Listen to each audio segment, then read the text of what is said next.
Bible గ్రంథంలో వెతుకుటను గూర్చి చాలా లేఖన భాగాలు మనం చూస్తాం. వెతుకుట, ఈ ప్రపంచంలో చాలామంది చాలా వాటి కొరకు వెతుకుతూ ఉంటారు. మనం ఒకవేళ మన ఇంట్లో ఏదైనా బంగారం కనబడకుండా పోయిందనుకోండి, ఏం చేస్తామండి? వెతుకుతాం, అవునా కదా? కొంతమంది మాకు ఫోన్ చేసి చెప్తా ఉంటారు, ప్రేయర్ రిక్వెస్ట్, అక్క మా ఇంట్లో మా మమ్మీ గోల్డ్ చైన్ పోయిందక్క, వెతికాం, చాలా వెతికాం కానీ కనబడట్లేదు, ప్లీజ్ అది దొరకాలని ప్రార్థన చేయండి. ఎందుకంటే ఆల్రెడీ మేము ఫైనాన్షియల్ ప్రాబ్లమ్స్లో ఉన్నాము, ఆ ఉన్న నగ కూడా పోతే చాలా బాధ అనిపిస్తుంది, ప్రార్థన చేయండి. ఒకసారి అలాగే మన చర్చ్ మెంబర్స్ ఒకరు కాల్ చేశారు. అయితే ఆ బంగారు చైన్ని తన తల్లిగారు ఇంట్లో ఫ్రంట్ రూమ్లోనే ఆ హాల్లో పెట్టారంట, ఏదో షెల్ఫ్లో. ప్రక్కింటి వారు వచ్చారంట, ఏదో పని మీద పలకరించి వెళ్దామని. వాళ్ళు వచ్చి వెళ్ళిపోయాక కనబడట్లేదంట. ఇప్పుడు వచ్చి వెళ్ళిన వారిని చూడకుండా మీరే తీశారు అంటే మరి గొడవ అవుతుంది. తెలియకుండా ఇతరుల మీద నింద మోపడం కరెక్ట్ కాదు. కానీ వీళ్ళకైతే చాలా బాధ కలుగుతుంది, ఇంకెవరు వచ్చిన వాళ్ళు లేరు, ఇంట్లో ఏమో సీసీ కెమెరాలు లేవు, సో ఎవరినైనా గెస్ట్ చేయడానికి అవకాశం లేదు. సరే వాళ్ళు ఫోన్ చేసి చెప్పారు, ప్రార్థన చేయండి అక్క అంటే ప్రార్థన చేశాను ఫోన్లో. మళ్ళీ నెక్స్ట్ రోజు ఫోన్ చేసి చెప్పారు, అక్క దొరికింది అక్క, ఎవరైతే తీసుకువెళ్ళారో వారు మళ్ళీ కిటికీలోంచి మా ఇంట్లో పడేశారు. అంటే దేవుడు ఎంత గొప్ప కార్యం చేస్తాడు చూడండి. ఎవరైతే దొంగిలించారో, ఎవరైతే దాన్ని అపహరించారో వారిని దేవుడు గద్దించి, వారి మనస్సాక్షి గద్దించి, బహుశా వారికి రాత్రంతా నిద్రపట్టలేదేమో, దేవుడు మళ్ళీ వాళ్ళని కన్విన్స్ చేసి అది తప్పు, పరులది మనం ఆశించకూడదని మళ్ళీ వచ్చి వాళ్ళే ఇచ్చేసేలాగా దేవుడు చేశారన్నప్పుడు దేవుని స్తుతించాను. చాలాసార్లు మనం పోగొట్టుకున్న వాటి కొరకు వెతుకుతూ ఉంటాం. ప్రపంచ దేశాల్లో కూడా ఫర్ ఎగ్జాంపుల్ క్రూడ్ ఆయిల్ అనేది మిడిల్ ఈస్టర్న్ కంట్రీస్లో చాలా ఎక్కువగా దొరుకుతుందని మొదట అమెరికా వారు పరిశోధించి తెలుసుకున్నారు. ఏమనంటే ఈ మిడిల్ ఈస్ట్లో అంటే గల్ఫ్ దేశాలలో భూమి లోపల క్రూడ్ ఆయిల్ నిల్వలు ఉన్నాయి అని వారు కనుగొన్న తర్వాత ఇప్పుడు ఆ క్రూడ్ ఆయిల్ కొరకు మరి రిగ్స్ వేసి వాటిని భూమిలో నుండి అవి ఎక్కడున్నాయో వెతికి భూమిలో నుండి వాటిని తీసి బయటకి ఈ గల్ఫ్ దేశాలన్నీ, ఈ మిడిల్ ఈస్టర్న్ కంట్రీస్ అన్నీ కూడా చాలా ధనిక దేశాలు అయిపోయాయి. నిజానికి భూమి కింద క్రూడ్ ఆయిల్ అని ఉంది అని తెలిసే వరకు అవి చాలా పేద దేశాలుగా ఉన్నాయి. But once they found the hidden treasure, ఆ దేశాల యొక్క నేలలో దేవుడు ఏం పెట్టాడో వారు కనుగొన్న తర్వాత వాటి ద్వారా వారు చాలా సంపన్న దేశాలుగా మారిపోయారు. అంత మాత్రమే కాదు, ఆఫ్రికాలో గోల్డ్ మైన్స్ ఉంటాయండి. ఆఫ్రికాలో చాలామంది తవ్వుతూ ఉంటారు. మనం తవ్వితే మనకి ప్లాస్టిక్ లేకపోతే చెత్త చెదారం మన ఇళ్ళ పక్కన లేకపోతే మన ప్రాంతాల్లో దొరుకుతుందేమో, కానీ ఆఫ్రికాలో కనుక తవ్వుతూ ఉంటే గోల్డ్ మైన్స్, గోల్డ్ చాలా లభ్యమవుతూ ఉంటుంది. సో ఆ గోల్డ్ కొరకు చాలామంది తవ్వుతూ ఉంటారు, వాటిని వెతుకుతూ ఉంటారు, పొందుకోవాలని ఆశపడుతూ ఉంటారు. సింగరేణి అనే ప్రాంతం మనకి తెలుసు కదండి, కొత్తగూడెం దగ్గర ఉంటుంది. అక్కడ సింగరేణి కోల్ మైన్స్ అని ఉంటాయి. అక్కడ కూడా చాలామంది పనివారు ఏం చేస్తూ ఉంటారంటే భూమి లోపల తవ్వుతూ ఉంటారు. ఎందుకంటే ఆ బొగ్గు గనులు ఆ బొగ్గును బయటకు తీసి దాని ద్వారా కరెంటుని, ఎలక్ట్రిసిటీని జనరేట్ చేయాలని, ఆ బొగ్గు ద్వారా ఉండే ప్రయోజనాలన్నింటినీ కూడా మరి ట్యాప్ చేయాలని వారి యొక్క ఉద్దేశము, వారి యొక్క ఆలోచన. అమూల్యమైన వాటిని, విలువైన వాటిని మనము వెతుకుతాము. పోగొట్టుకున్నప్పుడు చాలా బాధ కలుగుతుంది, మళ్ళీ దొరికే వరకు చాలా పట్టుదలగా వెతుకుతూ ఉంటాం. ఇక్కడ ప్రియురాలు ఎవరి కొరకు వెతుకుతుంది? Is she searching for an earthly treasure? ఈ లోక సంబంధమైన ఏదైనా వస్తువు కొరకు వెతుకుతుందా? లేదంటే ఆమె నచ్చిన చీర కొరకు షాపులకు వెళ్ళి అన్నీ దీయించి వెతుకుతుందా? లేదంటే ఆమె పోగొట్టుకున్న దేనినైనా తిరిగి పొందుకోవడానికి వెతుకుతుందా అంటే కాదండి. She searching for someone whom she considers as a treasure. ఆమె అత్యంత విలువైన వ్యక్తిగా ఎవరిని భావిస్తుందో అతని కొరకు ఆమె వెతుకుతుందంట. ఆమె తన ప్రియుని కొరకు వెతుకుతుంది అనే మాట చూస్తున్నాం. ఎలా వెతుకుతుంది అంటే పట్టుదలగా వెతుకుతూ ఉంది. విశ్వాస జీవితంలో దేవుని వెతికే అనుభవము ప్రతి ఒక్కరికి ఉండాలి. నిజంగా దేవుని వెతికే అనుభవం ఉంటే ఆయనను వెతుకు వారికి ఆయన నిశ్చయంగా దొరికేవాడు. హల్లెలూయా. ఇర్మియా గ్రంథంలో 29వ అధ్యాయము 12 నుండి 14వ వచనం వరకు మనం చూసినట్లయితే దేవుడు తనని యథార్థంగా వెతికే వారికి ఆయన దొరుకుతాడు అనే మాట మనం చూస్తాం. చూడండి, ఇర్మియా గ్రంథము 29వ అధ్యాయము 12వ వచనం నుండి 14వ వచనం వరకు. మీరు నాకు మొరపెట్టుదురేని, మీరు నాకు ప్రార్థన చేయుచు వత్తురేని, నేను మీ మనవి ఆలకింతును. మీరు నన్ను వెతికిన ఎడల, పూర్ణ హృదయముతో నన్ను గూర్చి విచారణ చేయునెడల, మీరు నన్ను కనుగొందురు, నన్ను నేను మీకు కనుపరుచుకొందును, ఇదే యెహోవా వాక్కు. హల్లెలూయా. దేవుడు అంటున్నాడు, మీరు పూర్ణ హృదయముతో నన్ను వెతికితే మీరు నన్ను కనుగొంటారు, మీకు నన్ను నేను కనుపరుచుకుంటాను. ఇప్పుడు దేవుని వెతికే హృదయము మనకుందా? Are we seeking after God? ఇది ఇంగ్లీష్ బైబిల్లో ఉంటుంది, you will seek me and find me when you seek me with all your heart.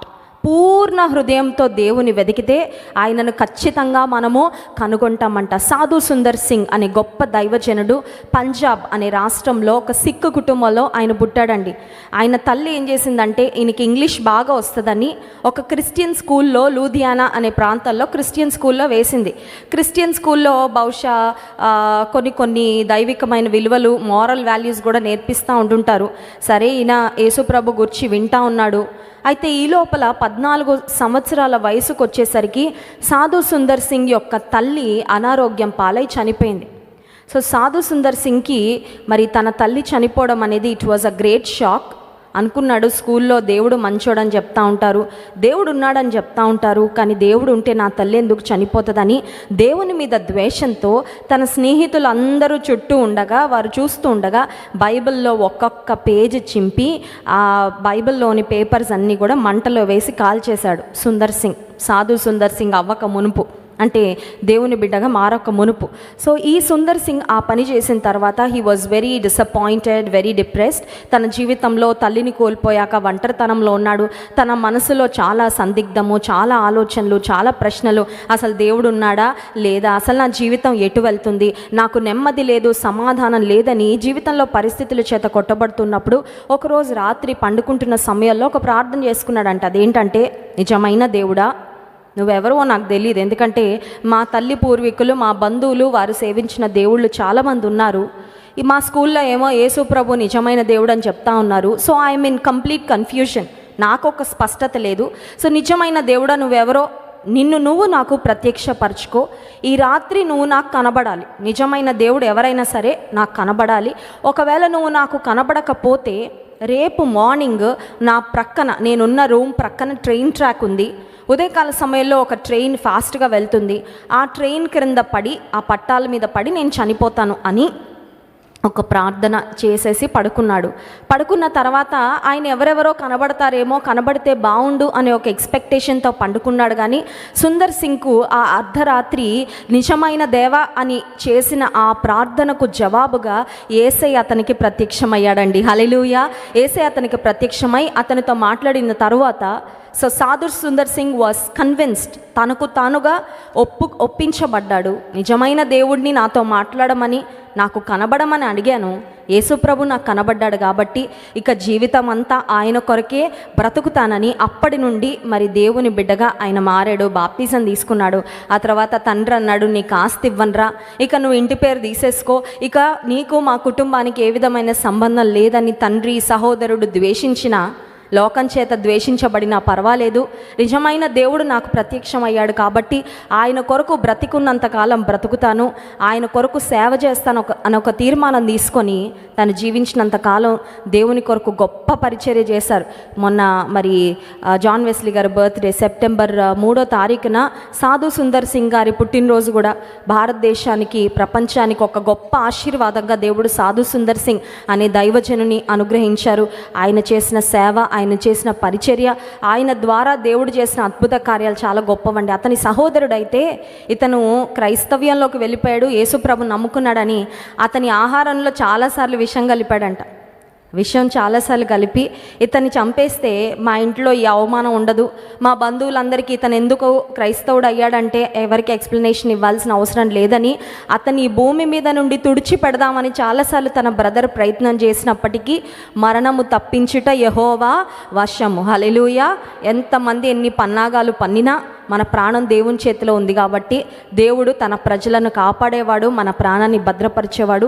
So సాధు సుందర్ సింగ్ను వారి ఎవరి అటెంప్ట్స్ కూడా, మర్డర్ అటెంప్ట్స్ అనండి లేకపోతే వాట్ ఎవర్, అవి ఏవి కూడా ఆయన ఎఫెక్ట్ చేయలేదు. దేవుడు తన కొరకు బలమైన సాక్షిగా, సాధనంగా దైవజనుని వాడుకున్నాడు. ఎందుకు ఈ ఉదాహరణ మీకు చెప్పానంటే, ఇక్కడ ప్రియురాలు వెతికినట్లుగానే ప్రియుని కొరకు సాధు సుందర్ సింగ్ కూడా వెతికాడు. అతనికి దేవుడు కనబడ్డాడు, తన్ను తాను ప్రత్యక్షపరచుకున్నాడు. ఒకవేళ ఈ ఉదయకాల సమయంలో దేవుని సన్నిధిలో కూర్చున్న మీ మనసులో ఎవరో చెప్పారని నేను ప్రభువుని నమ్ముతున్నానండి, but still I have some questions, but still I have some doubts, నాకు ఇంకా కొన్ని సందేహాలు ఉన్నాయి దేవుని గురించి, ఇంకా నాకు గట్టిగా నమ్మకం కుదరట్లేదండి అన్న స్థితిలో ఉంటే దేవుణ్ణి మీరే అడగండి. ఆయనను వెతికితే తప్పక కనుగొంటారు. పూర్ణ హృదయముతో ఆయనను వెతికితే కనుగొంటారు అని దేవుడు చెప్పాడు. అంత మాత్రమే కాదు, తన్ను తాను కనుపరుచుకుంటాడంట. హల్లెలూయా.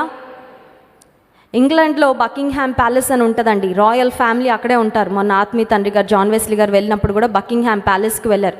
ఆ రాయల్ ఫ్యామిలీ అందులో ఉన్నప్పటికీ మనం వెళ్ళి, నేను ఇండియా నుంచి వచ్చానండి, ఒకసారి చూపించండి, మీ ఫేస్ చూపించండి, ఒకసారి నాకు ఇలా వేవ్ చేయండి, మేము ఇంత దూరం నుండి వచ్చాం కదా, మిమ్మల్ని చూడాలని ఆశపడుతున్నానంటే వారు అంటారు, మమ్మల్ని మేము కనపరుచుకోవాలని ఇష్టపడట్లేదు.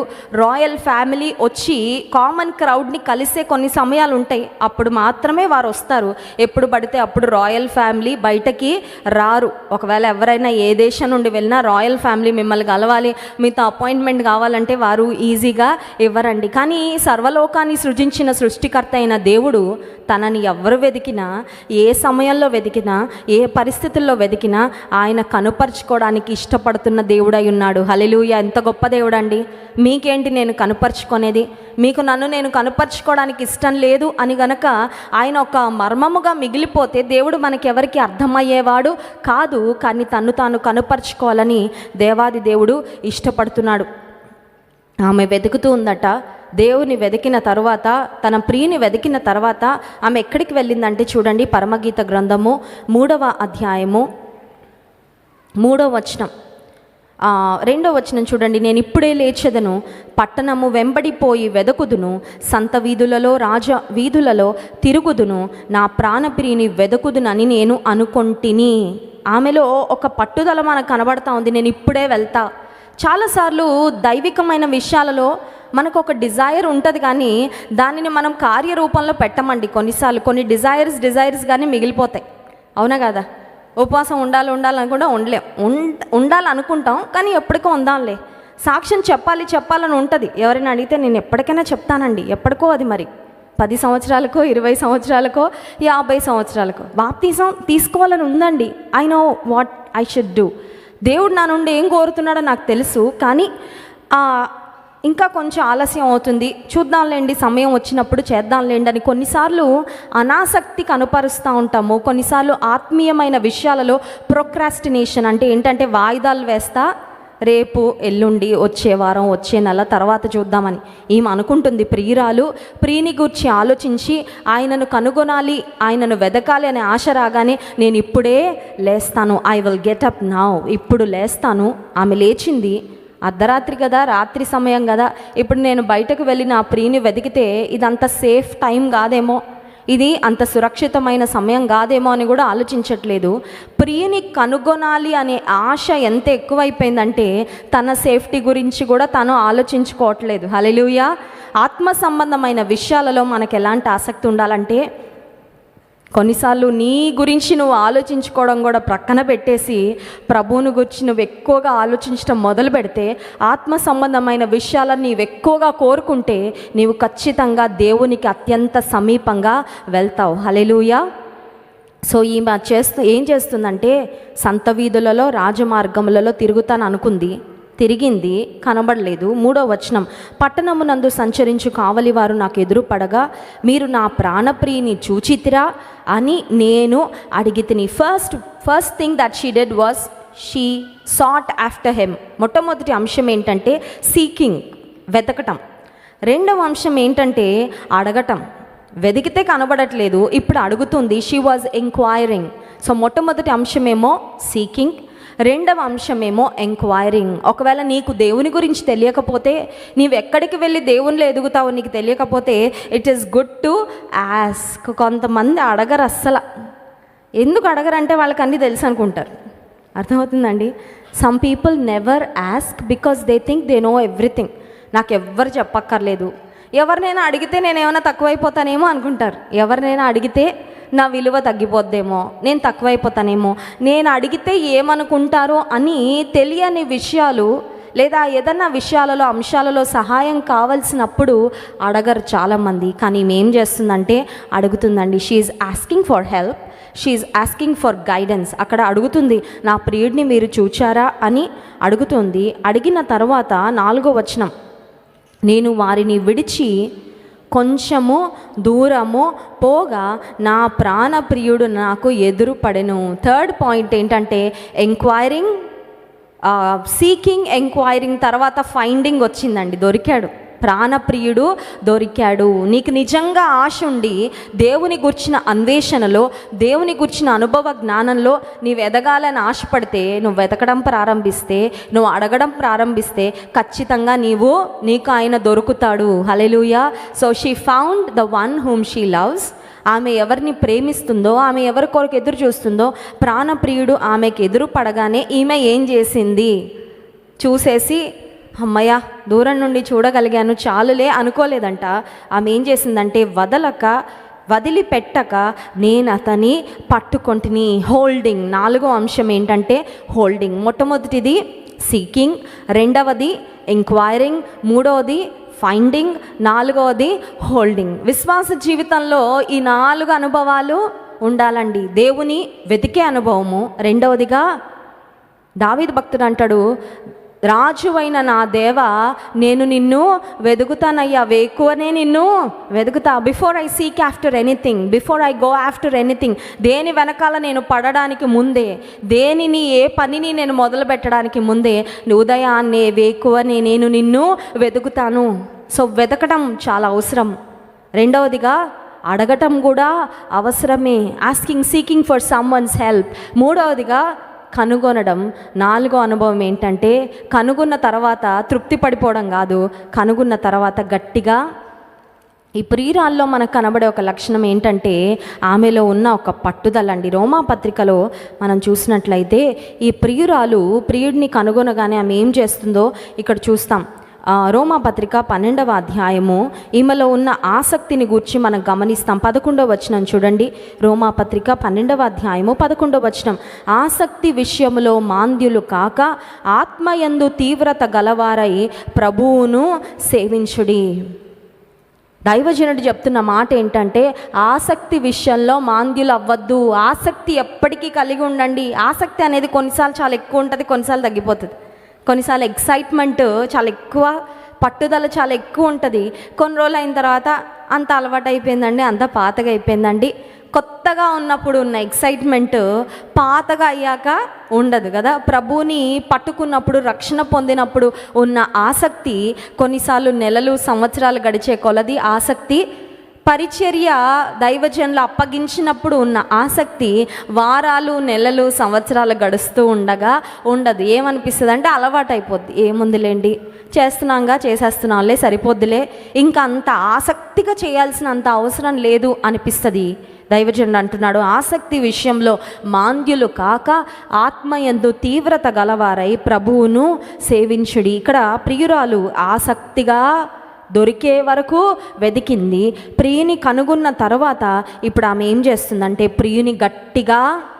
ఇప్పుడు నేను అడగాలనుకున్న ప్రశ్న ఏంటంటే విశ్వాస జీవితంలో దేవుని గట్టిగా పట్టుకున్న అనుభవము మనకి ఉందా? దేవుడైతే మనల్ని పట్టుకున్నాడండి. ఆయన మనల్ని పట్టుకున్నాడు కాబట్టే మనం ఇట్లా ఉన్నాం. మనం ఆయన చేతిని విడిచిపెట్టినందుకు ఆయన కూడా మనల్ని విడిచిపెట్టి ఉంటే ఈరోజు మన స్థితి, మన గతి ఇలా ఖచ్చితంగా ఉండేది కాదు. అందుకే దేవా నువ్వు పట్టుకోయ్యా నా చెయ్యి, ఎందుకంటే నేను ఒకవేళ పట్టుకుంటే వదిలేస్తానేమో, కానీ నువ్వు నన్ను పట్టుకుంటే మాత్రం నీవు నన్ను ఎప్పుడూ విడిచిపెట్టావు. ఇక్కడ ప్రియుడు ఆమెను పట్టుకోవడం కాదండి, ఈమె వెళ్ళి ప్రియుని కనుగొనగానే ఈమె వదలక పట్టుకుందంట. She was holding fast to the one whom she loves. ప్రాణప్రియుడైన యేసుక్రీస్తు ప్రభువు నీకు నాకు దొరికాడు. ఆయన నీకు నాకు సమీపంగా వచ్చాడు. ఆయన్ని మనం గట్టిగా పట్టుకున్న అనుభవాన్ని కలిగి ఉన్నాము. ఎఫెసీ పత్రికలో 3వ అధ్యాయము 18వ వచనంలో ఎఫెసీలో ఉన్న సంఘానికి రాస్తూ దైవజనుడైన పౌలు ఈ మాట చెప్తున్నాడు చూడండి. ఎఫెసీ పత్రిక 3వ అధ్యాయము 18వ వచనం, క్రీస్తు మీ హృదయములలో విశ్వాసము ద్వారా నివసించినట్లుగాను తన మహిమైశ్వర్యము చొప్పున మీకు దయచేయవలెననియు మీరు దేవుని సంపూర్ణత యందు పూర్ణులగునట్లుగా ప్రేమ యందు వేరు పారి స్థిరపడి సమస్త పరిశుద్ధులతో కూడా దాని వెడల్పు, పొడుగు, లోతు, ఎత్తు ఎంతో గ్రహించుకొనుటకును, జ్ఞానమునకు మించిన క్రీస్తు ప్రేమను తెలుసుకొనుటకును తగిన శక్తి గలవారు కావాలననియు ప్రార్థించుచున్నాను. దైవజనుడు అంటున్నాడు, మీరు సంపూర్ణులుగా ఉండాలి, స్థిరంగా ఉండాలి, దేవుని ప్రేమ యందు వేరు పారాలి. వేరు కింద ఉంటుంది కానీ వేరే చెట్టుకి బలం కదండి. వేరు మనకి పైకి కనబడదు, కానీ వేరెంత బలంగా ఉంటుందో చెట్టు అంత బలంగా ఉంటుంది. నేను ఖర్జూర చెట్టును గురించి ఒకసారి దేవుని వాక్యం చెప్తున్నప్పుడు ఈ అంశం చెప్పాను. మీకు ఎంతమంది గుర్తుందో నాకు తెలియదు, కానీ ఖర్జూర చెట్టుకున్న గొప్పతనం ఏంటంటే బలమైన గాలులు, తుఫాను గాలులు వీచినప్పుడు వేరే చెట్లు అయితే మనం రోడ్స్ మీద చూస్తూ ఉన్నప్పుడు అవి విరిగి పడిపోతూ ఉంటాయి, రోడ్డుకి అడ్డంగా పడిపోతూ ఉంటాయి, వెహికల్స్ మీద పడిపోతూ ఉంటాయి, వాహనదారుల మీద పడిపోతూ ఉంటాయి. ఆ తర్వాత వాటిని క్లియర్ చేయడానికి చాలా ఇబ్బందులు పడుతూ ఉంటాం. మళ్ళీ ఆ బెరడు నుండి చిన్న చిన్న చిగుర్లు వచ్చి మళ్ళీ ఆ చెట్టు లేదా ఆ వృక్షము ఫలిస్తూ ఉంటుంది. కానీ ఖర్జూర చెట్టుకున్న ఒక అనుభవం ఏంటంటే, ఖర్జూర చెట్టు ఎంత బలమైన గాలి వీచినా అది వంగుతుంది కానీ విరగదంట. వంగుతుంది కానీ విరగదు. అండ్ మళ్ళీ వాతావరణ పరిస్థితులు సెట్ అయిపోయాక ఈ వంగిన చెట్టు మళ్ళీ నెమ్మదిగా నిటారుగా వచ్చేస్తుంది, నిలబడిపోతుంది. ఈ ఖర్జూర చెట్టు ఈ రకంగా విరిగిపోకుండా వంగుతూ అలా స్థిరంగా ఉండడానికి ఏంటి కారణం అంటే, ఈ ఖర్జూర చెట్టుకి క్రింద ఉండే వేర్లు అంటండి. ఈ వేర్లు ఒక్క మెయిన్ రూట్ ఉండదంట. మామూలు చెట్లకైతే పెద్ద రూట్, మెయిన్ రూట్ ఒకటి ఉంటుంది, కానీ ఖర్జూర చెట్టుకి థౌజండ్స్ ఆఫ్ రూట్లెట్స్ ఉంటాయంట. కొన్ని వేల కొలది చిన్న చిన్న వేర్లు ఉంటాయంట. ఈ చిన్న చిన్న వేర్లు ఏం చేస్తాయంటే ఈ చెట్టుని చాలా గట్టిగా భూమిలో నిలబెడతాయి. ఈ చిన్న చిన్న వేర్లు ఈ చెట్టుకు కావాల్సిన పోషకాలన్నీ కూడా ఈ భూమిలో ఏమున్నాయి అవన్నీ కలెక్ట్ చేసి చెట్టుకు అందిస్తూ ఉంటాయి. వేరు బలంగా ఉంటే చెట్టు బలంగా ఉంటుంది. ఇప్పుడు దైవజనుడైన పౌలు గారు అంటున్నారు, మీరు దేవుని ప్రేమ యందు వేరు పారి స్థిరపడాలి. హల్లెలూయా. సో ప్రేమ కొంచెం ఉంటే సరిపోదు, ప్రేమ లోతుగా ఉండాలి. దేవుని ప్రేమ మీలో సమృద్ధిగా నిండాలి. దేవుని ప్రేమించే విషయంలో కూడా you must grow in the way you love the lord. చాలామంది మీ క్రైస్తవులం అని చెప్పుకుంటూ ఉంటాం, కానీ దేవుని ప్రేమించే విషయంలో పెరగట్లా మనం కదండి. దేవుని ప్రేమించే విషయంలో పెరగట్లేదు. దేవుని మీద రోజు రోజుకి నిజంగా దేవునిలో ఎదుగుతున్నామంటే అర్థం ఏంటో తెలుసా? దేవుని మీద మన ప్రేమ కూడా రోజు రోజుకి పెరగాల. కానీ కొంతమందికి ఏమవుతుందంటే దేవుని మీద ప్రేమ రోజు రోజుకి తగ్గిపోతూ ఉంది. ఆత్మ సంబంధమైన విషయాలలో ఆసక్తి రోజు రోజుకి తగ్గిపోతూ ఉంది. వదలక పట్టుకున్న అనుభవము చాలామంది జీవితాలలో లేదు. అప్పుడప్పుడు వస్తున్నారు, వెళ్ళిపోతున్నారు. వదలక పట్టుకోవట్లేదు కానీ వదులుగా పట్టుకుంటున్నారు. They are holding very loose. ఊరికే అలా ఏదైనా స్పీడ్గా వెహికల్ వెళ్తూ ఉంది, లేకపోతే ట్రైన్ వెళ్తుంది, బస్సు వెళ్తుంది అనుకోండి, ఆ రాడ్ని ఎలా పట్టుకోవాలండి? నిలబడి ఉన్నామని ఎలా పట్టుకోవాలి? గట్టిగా పట్టుకోవాలి. ఏం పర్వాలేదులే, ఐఎమ్ సూపర్ కాన్ఫిడెంట్, చాలా స్ట్రాంగ్, నేను నాకు ఏం అవ్వదంటే ఒక్క బ్రేక్ కొట్టాడంటే అయిపోయింది కదండి. ఆ రాడ్లకి వెళ్ళి తగిలేసి అందరికీ ముందున్న రాడ్స్కి, ఆ తర్వాత బస్సులో పడిపోయే వాళ్ళు, ట్రైన్లో పడిపోయే వాళ్ళు కూడా ఉంటారు. ఎందుకంటే వాళ్ళు పట్టుకోకపోవడం వల్ల. When they hold fast to something they can stand. విశ్వాస జీవితంలో కూడా దేవుని గట్టిగా పట్టుకుంటే దేవుని కొరకు నిలబడగలము. వదులుగా పట్టుకుంటే చాలా ఈజీగా పడిపోతాం. దేవుని ప్రేమ యందు వేరుపారి దేవుని ప్రేమించే విషయంలో దినదినాభివృద్ధి చెందితే ఖచ్చితంగా స్థిరంగా ఎదుగుతాము. ఖచ్చితంగా ప్రాణప్రియునికి దగ్గరగా బ్రతుకుతాము. ఆయనకు మన జీవితము ద్వారా మహిమ వస్తుంది. ప్రభుని అడుగుదాము, ప్రభా నిన్ను గట్టిగా వదలక ప్రియురాలు ఎలా పట్టుకుందో, నీ కొరకు ఎలా ప్రయాసపడి నిన్ను వెతికిందో, the kind of determination she had. ఆమెలో ఉన్న ఆసక్తి, ఆమెలో ఉన్న పట్టుదల ఎంత గొప్పదో చూడండి. సంత వీధులలో, రాజమార్గాలలో వెతికిందంట. అర్ధరాత్రి అన్ని సమయం కూడా చూసుకోలేదంట. సమయం అనక అసమయం అనక ఒక మాటలో చెప్పాలంటే పిచ్చిదానిలాగా వీధుల్లో పరిగెత్తింది. నా ప్రియుడు కనబడ్డా మీకు అని అక్కడ ఉన్న వాచ్మెన్ అందరిని అడుగుతూ ఉంది. And finally when she found the one whom she loves, ఆమె ప్రేమించే వ్యక్తిని ఆమె కనుగొన్నప్పుడు, ప్రాణప్రియుని కనుగొన్నప్పుడు ఇక ఎవరి కోసం చూడట్లేదు. గట్టిగా నీకు నాకు ప్రభు దొరికాడు. We don't have to search for someone else. ఇంకెవరి కొరకో వెతకాల్సిన అవసరము లేదు. We have reached hour destination. మన గమ్యస్థానానికి మనల్ని దేవుడు ఆయన సిలువ దగ్గరికి మనల్ని చేర్చాడు. ఆయన ప్రేమ దగ్గరికి మనల్ని చేర్చాడు. ఇప్పుడు నీవు నేను చేయాల్సిందల్లా గట్టిగా పట్టుకోవడమే. ఏ పరిస్థితి వచ్చినా పర్వాలేదు ప్రభా, నాకు నీవుంటే చాలు, నిన్ను వదలక పట్టుకుంటాను. అట్టి అనుభవము దేవుడు మనకు అనుగ్రహించునుగాక. ఆమెన్. కళ్ళు మూసుకోండి, ప్రార్థన చేసుకుందాం. పరిశుద్ధుడా, మహోన్నతుడా, నీకు స్తోత్రాలు. ప్రియురాలు తన జీవితంలో నాయన ప్రియుడవైన నిన్ను వదలక పట్టుకుందయ్యా. మేము కూడా నీ సన్నిధిలో అడుగుతున్నాం ప్రభా, నిన్ను వదలక పట్టుకునే ఆసక్తి, పట్టుదల, ఆత్మీయత మాకు ఇవ్వండి ప్రభా. నిన్ను పట్టుకున్నంత గట్టిగా, నీ కొరకు ఆశించినంత గట్టిగా ఈ లోకంలో దేని కూడా మేము పట్టుకోకుండా, దేని వెంబడి మేము వెళ్ళకుండా మాకు సహాయం అనుగ్రహించమని కోరుతున్నాం. నీ ప్రేమ యందు వేరుపారే కృప మాకు ఇవ్వండి. నీ ప్రేమ యందు స్థిరపడే కృప మాకు ఇవ్వండి. నీ ప్రేమ యొక్క ఎత్తును, లోతును, వెడల్పును, పొడవును కొలుస్తూ ప్రభువా, నీ ప్రేమను బట్టి నిన్ను స్తుతిస్తూ నీ ప్రేమను అనేక మందికి చూపించే కృప మాకు దయచేయండి. మిమ్మల్ని ఆరాధించి స్తుతించబోతుండగా ఆరాధన ఆత్మతో మమ్మల్ని నింపుమని యేసు నామమున ప్రార్థిస్తున్నాం తండ్రి. ఆమెన్.